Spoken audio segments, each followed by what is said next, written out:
So let me introduce our next speaker, Sergii Bishyr. Hi, Sergei. Can you hear me, see me? Yes, I can hear you. Hope you can Great, hear me great. as well. Yeah, I can hear you. Hope everything goes well. Should there be any problem, I'm going to appear on the screen to tell you about this, but I hope everything will continue as it should be without interruption. So, Sergei is software engineer in the cloud native team at the Hazelcast, and in this team, specialists are engaged in making their product truly cloud native. And Sergei has more than 10 years of experience in building distributed systems in Java and cloud native environments in different domains like healthcare alarming system, networking debugging application, and others. Speaker at Java Day Lviv, GCon, Vox Days, Devoxx Ukraine, always curious and open-minded, which is, I think, a really great personality in professional traits. So Sergei is going to talk about deploying applications to Kubernetes. Never send a human to do a machine's job. So Sergei, the stage is yours. Thank you, Katerina. Hello, everyone. So, as you might have guessed already, today we are going to deploy the matrix to Kubernetes. So, my name is Sergei. I'm based in Lviv, Ukraine. I work in Hazelcast in the cloud native team, where we are making Hazelcast truly cloud native. Okay, so let's talk about the modern days. So in 1999, when creators of the movie Matrix created the movie, they thought that such a complex software should looking something like this. But had it been developed today, we know that such a complex application will be looking something like this. Of course, it should have been deployed to Kubernetes. And Kubernetes is great because it has a declarative API. You don't need to describe everything how to do it. You just describe what do you need to do.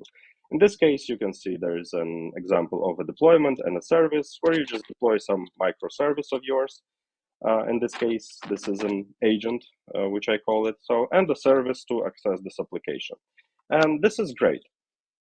And I have a small demo, which is like a mini matrix with a different matrix programs, which is architect. This is my core microservice. Let's name it like that.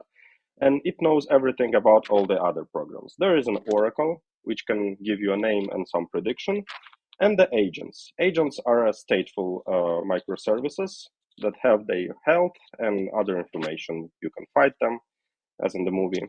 And there are also two other programs, which is Merovingian and Twins. They are deprecated, and also Merovingian is, as in the movie, exile for other deprecated programs, but we will see it later today. Okay, without further talk, let's get to the demo to see what my application do. So first of all, I have the UI. It looks something like this. Now I don't have anything deployed, so if I'm trying to get all the programs, I've got the glitch in the matrix. But I have the deployments for the matrix, which looks as I showed you previously. So for example, here I have a deployment for architect and a service for it. The same for agent. The only difference is that agent is stateful set. As I mentioned, it's a stateful application, and as well service for it, and for all the other application as well. Let me try to deploy it. I have a small script that will deploy everything. So you can see that all the services and all the applications are getting created. We can see that we now have created all the pods. We can now see that we have all the services created as well. So now if we go to our UI in a while, so we should probably wait a bit more while it's being created. Let me refresh it. Yeah, so you can see that now I can get all the programs. So I have all these characters from the movie. I have, for example, Oracle, where I can get my name and some prediction, and I can fight the agents. So you can see I can press fight, and the health is changing. But there are some issues, I would say so. First of all, it's the Oracle. I don't know if you have seen the movie Matrix, but I can tell that these are not the names, are not the quotes from the movie Matrix. So one thing which I want to do is to configure the Oracle to use different names and predictions. And the other thing is the agents. Maybe you have noticed that I have 3 agents deployed, and they are each of them have their own state. But here I have only one program. And when I refresh the page, you can see that the health is changing. That's because I'm getting load balanced to different instances of my agent. And I want to have access to each of them individually. So let's try to fix these problems one by one. So let's start with Oracle. So my Oracle application is just a simple Java application, but it has a possibility to configure it. So if I will provide the file with the configuration and set the location of this file in the application, it would start using the correct names and predictions.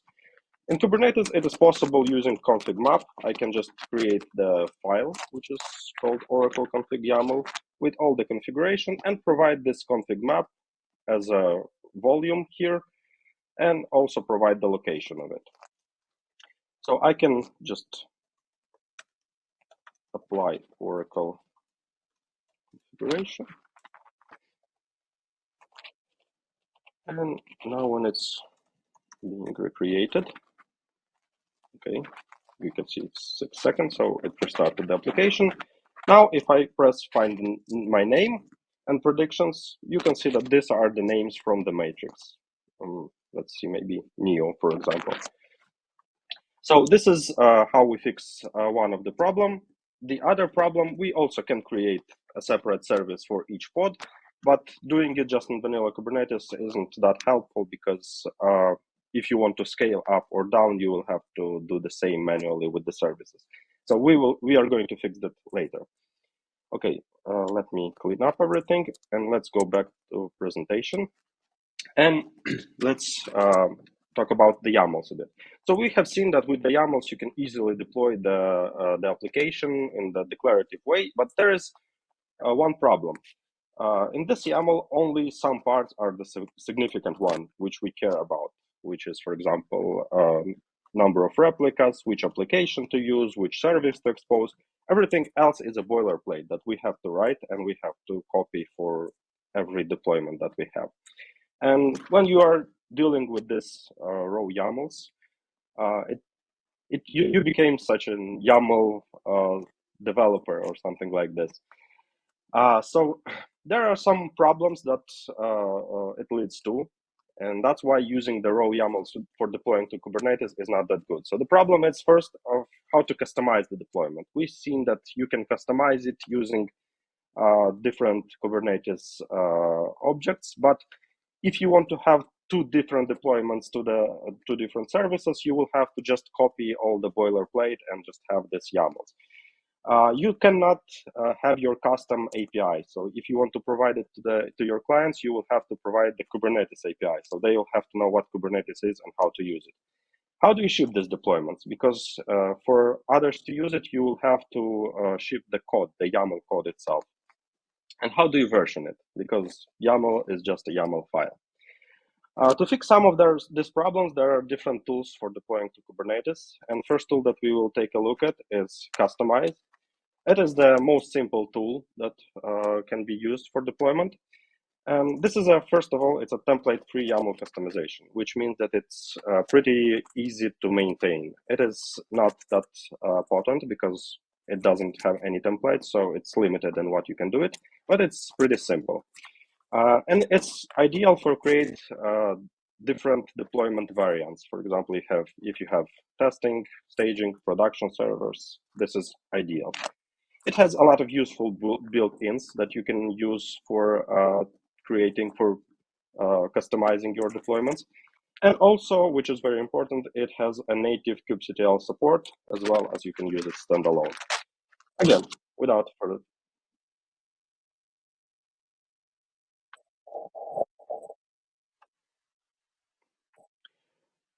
Okay, so let's go back to demo.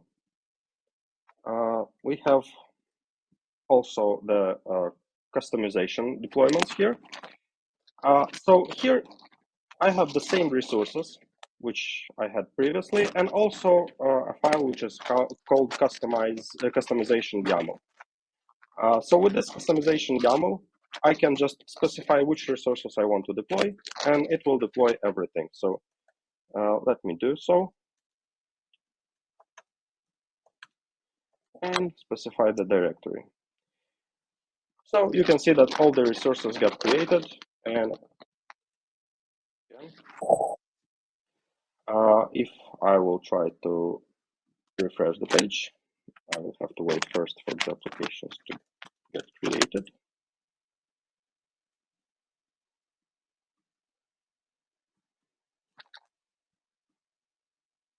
Yeah, so they are created. And with this, you can see that for now, we didn't fix anything. But if we want to have a different configurations, let me first delete this one.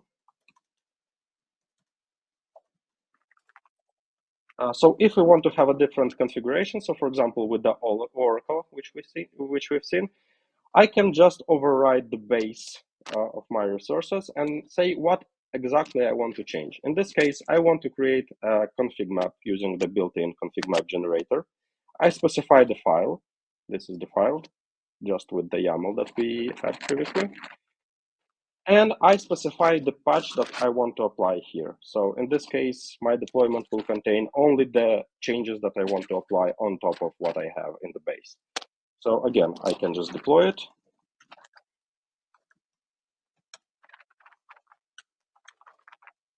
Place, production. And everything gets created, including the config map, as we have seen. So our application is also being created. Let me refresh the page.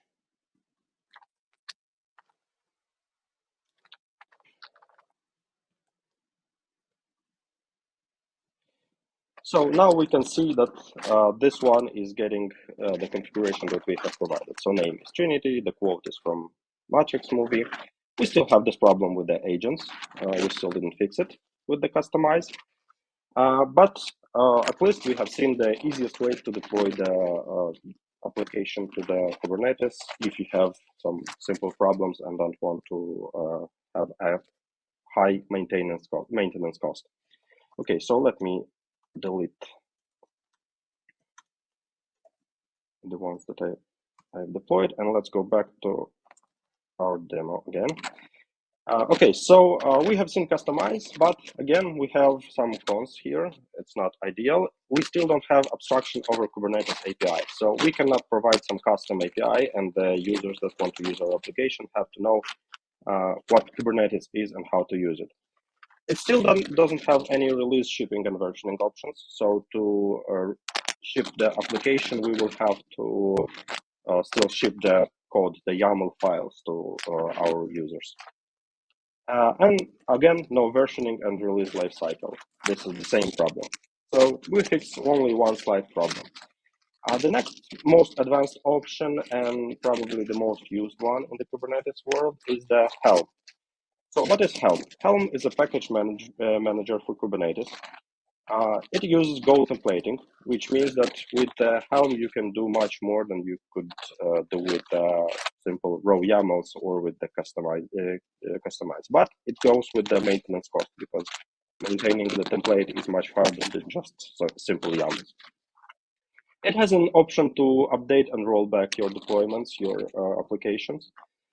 And you can design your own API. So now you don't have to provide the hard to understand, probably Kubernetes API. You can provide something more easy without all the boilerplate and so on. You can easily install the application with the Helm chart. You just have to run 2 commands to add your repository and then just install the application.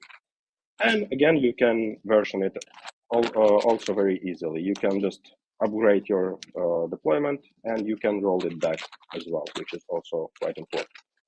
Again, let's go back to demo without further talking. So first of all, you have to add repository. I already have this repository into my list, so if I run this command, it will say that I already have it. And I can just install my metrics with one command. So we can see that there is the status of deployment, there are some notes of my deployment, and we can see that just by running this one command, I have all the applications here. And what is more important, that with the Helm, I can have different agents, different services for pod, because since it's a template, I can now just go over my number of my deployments, number of my agents, and create service for each. And it will work, you will see later, with the scaling as well. And now we can see that we have 3 different agents. We can fight each of them individually, and like if we refresh the page, we can see that we have individual health for them. And we have also for the Oracle, we have the same configuration. And let me show you the API that we have. So for now, we have just a values YAML file. And here I can configure only the important things for me. So only the ones which I want to give to users of my application without all the boilerplate of Kubernetes. And to ship this, I don't need them to download all the YAML files or something. They just can use this values YAML and specify the API or the changes that they need. This is one advantage. The other advantage is that you can right.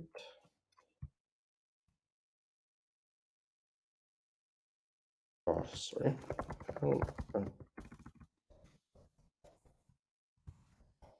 Metrics.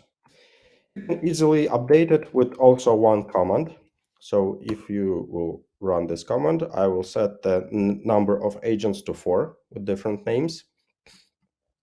And now you can see that we have 4 services. So yeah, 4 agents. And as well, the number of instances of agents are also up to 4. So if we will refresh the page, get all metrics programs, now we have the 4th agent here. And in the same way, you can do Helm rollback. You specify the name and to which version you want to roll back. So if I run this, I can apply the changes back. So it will remove 1 agent. So we can see the services. Now it's 3 services. And the number of agents are also equal to 3. So we refresh this page. So it seems perfect. Everything that we need is here, but there are some limitation that Helm cannot do. First of all, these agents, as you can see, they are all named agent default with some default picture of an agent, not a real character from the movie. Although in the services, you can see I have different names for these agents. And my application can be initialized after it's being created by running some specific command, curl command. So this is just an HTTP request. So I can say which agent they are. So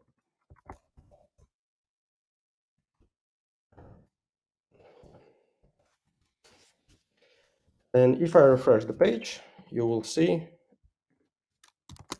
in a while that now they have specific photos and specific names. But this can be done only after the application starts.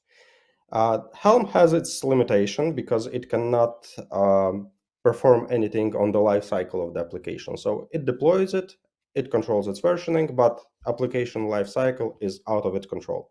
So if we want to, for example, scale it up, we will have to, again, manually apply some changes, apply this HTTP command, HTTP request to initialize the object. So we will have to have our own script or something that will do it if we are going to use Helm.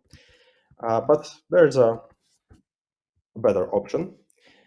So let's first take a look at the Helm cons. So first of all, this is the additional complexity because you will have to, initially you will have to learn Kubernetes as well, and also the Helm, and you will have to maintain that,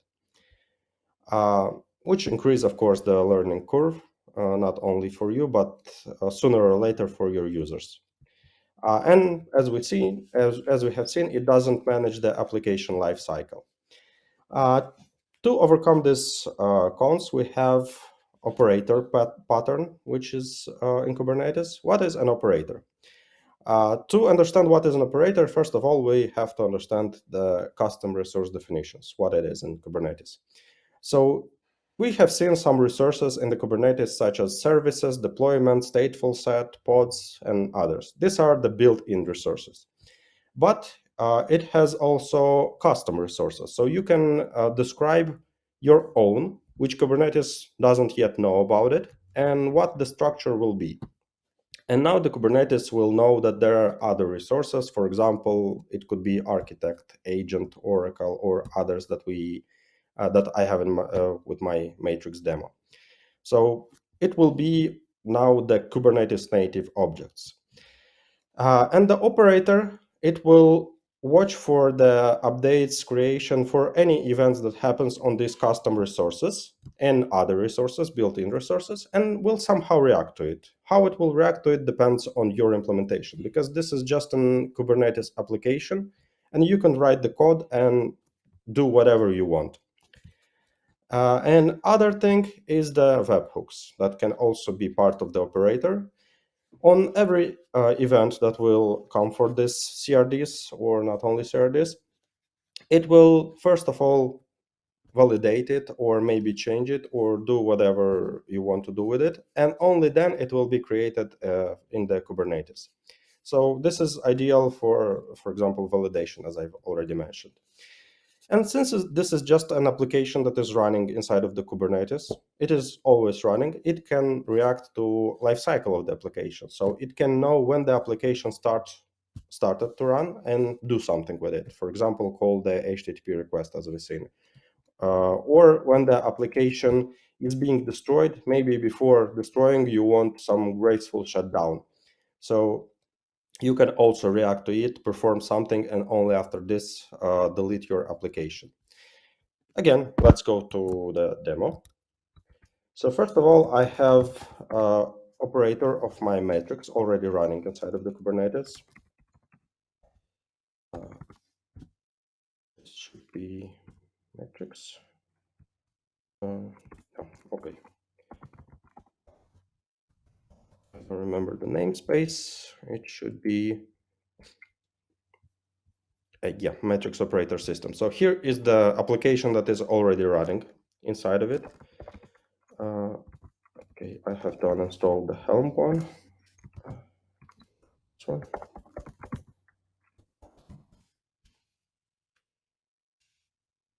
Yep. Okay, so now I can create my resources. So for this, I have here just simple YAMLs, but this time, if we will take a look at this YAMLs, where is it? It is here. So this time, the kind of this resources are mine. They are agent in the API version matrix operator com. And you can see there's architect, there's twins, agent, Oracle with all of this configuration. So these are the resources that I have specified, that I have described. And Kubernetes now knows about it because I have installed this operator. And I can create all of these resources. Here I can use this customization again to create all the resources at once.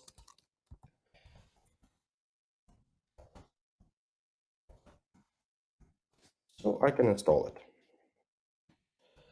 First of all, let's be sure that it created the application. We can see Twins, Oracle, Merovingian, Architect, Agent, and the services. Services. Okay, and the other thing that I can do is I can say kubectl get agent. Since this is now Kubernetes native resource, I can see that Kubernetes knows about the agent. It knows about Oracle and Architect and all the other. And if I will go back here, get all matrix programs, I can see that I didn't have to initialize my agents. My operator did it for me.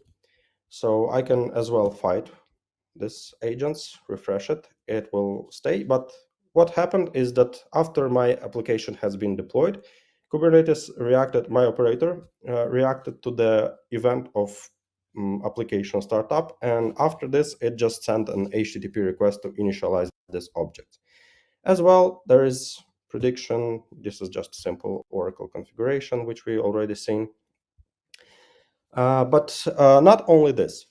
Other thing that we can do is, as I've mentioned, the validation. So for example, I have the validation for my Oracle that it could not contain any digits in the name.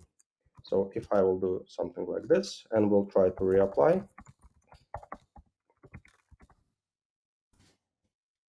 you can see it will immediately validate it and will tell me that this is not allowed. So again, this is something that my operator can do. The other thing that we we'll take a look at is the event of destroying the application. So as I've seen, you can, before deleting the application, you can do something with it to gracefully shut down, to perform some action before the delete, or everything. In this case, I have two deprecated applications, so I want to delete twins, let's say. But as I've mentioned, Merovingian is an exile for all the deprecated applications. So I want each time when I delete some application, it will, instead of being deleted, be recreated as a second container inside of this application. So if we will take a look at this one, you can see there is no exiled program and it has only one pod running. But now I want to delete Merovingian. Okay, so it has been deleted. Okay, sorry, I've deleted the wrong one. I should have done. I should have deleted the twins. Yeah.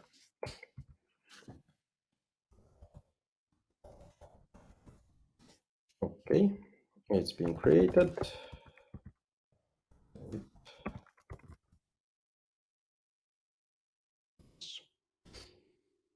Okay, so it's been deleted. So now if I will take a look at the pods, I can see that now after deleting the application, again, operator, instead of just deleting it and do nothing, it recreated it as a second container inside of Merovingian application. And I can get Merovingian and I can see that the number of exiled programs is now 1. Yeah, so that's basically the operator. Let's go back to our presentation again.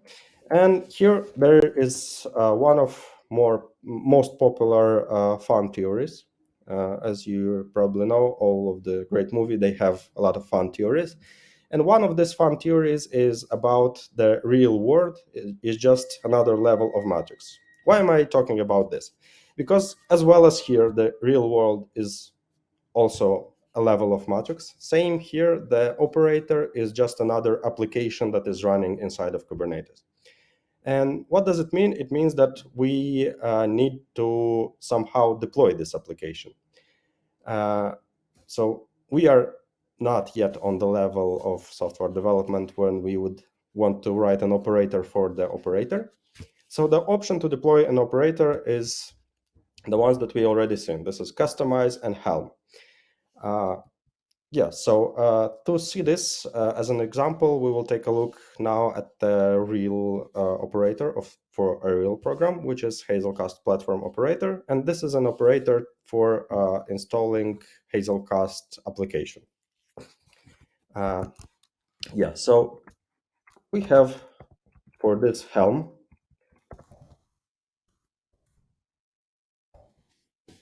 and here I can specify install Hazelcast Platform Operator. with some parameters. For example, installing CRDs. So when I install this,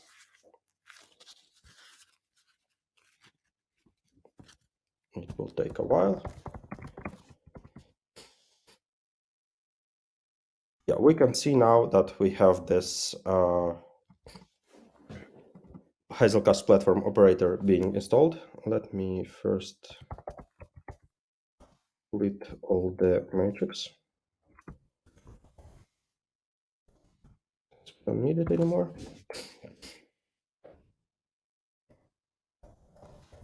Okay, so we see that we have this Hazelcast platform operator. And as well, we have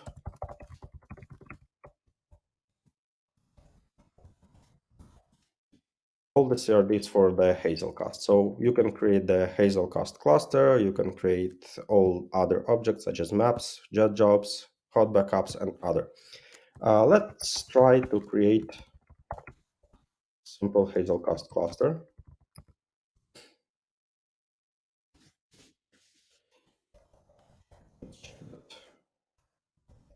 Being created.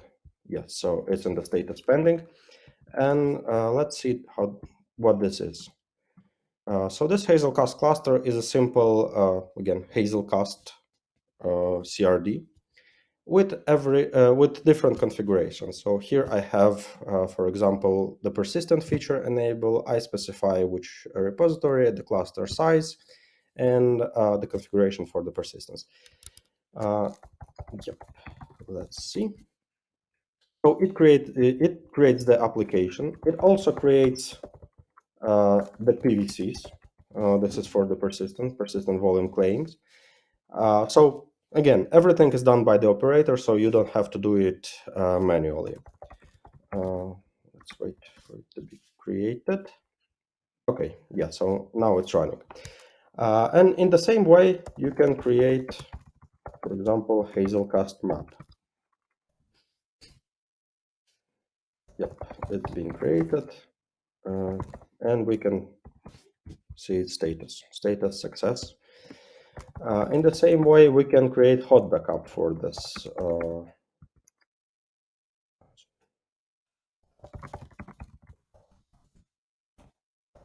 Hazelcast hot backup.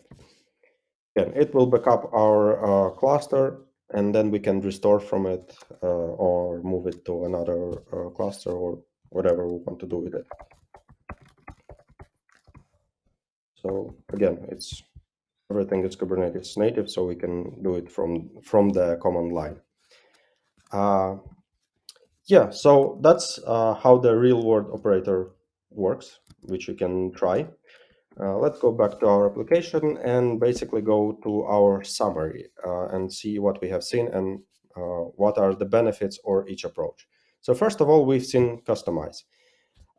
This is ideal for the scenarios when you have few configuration variations, such as different servers with some small adjustments for each, like dev, staging, prods, environments. It doesn't need templating, which make it much easier for maintaining. Then there is Helm. Helm is ideal for simple stateless applications. Since it's a template-based solution, it have extensive customization and configuration option. And it is easier comparing to operator, it is easier to maintain. And there is operator solution. Operator solution is ideal for complex stateful applications when you have to manage the lifecycle of application and you have to deal with some complex features. And you can perform any custom logic in it since you're only limited by the programming language that you're using to write it and the Kubernetes API. And you have a CRD as a nice abstraction to provide your own API for the users. Yeah, so that's all from my side. So thank you, everyone. You can see the links for to trying out my demo, which you have seen with the matrix, or the Hazelcast platform operator if you want to try the real operator, which is being actively developed and supported. Yeah, if there are any questions, I would be glad to answer them. Thank you, Sergey. Just taking the chat, no questions so far. So let me remind all participants, if there are any, please use this chance to ask the question in the chat. So looks like we are okay on timing, and there is no shift in the further program. Okay, so within next minute, while I'm sharing some like organizational things, probably we are going to have the questions. So the next talk, Sergey, please stay with me in case we have the question. Yeah, just wanted to say that we have some minutes before the next talk, so you can either switch to the first or the second track, but don't forget to come back to the next speak. Okay, so still no questions. So Sergey, I think want to thank you. Please use the participant link. You should have received it to watch the colleagues and probably to interact with the participants in a chat. Probably there are going to be any questions. You may also answer. Yeah, checked once again, no questions. Okay, thank you once again. We're going to have a little break and get back in 15 minutes. Thank you. Bye bye.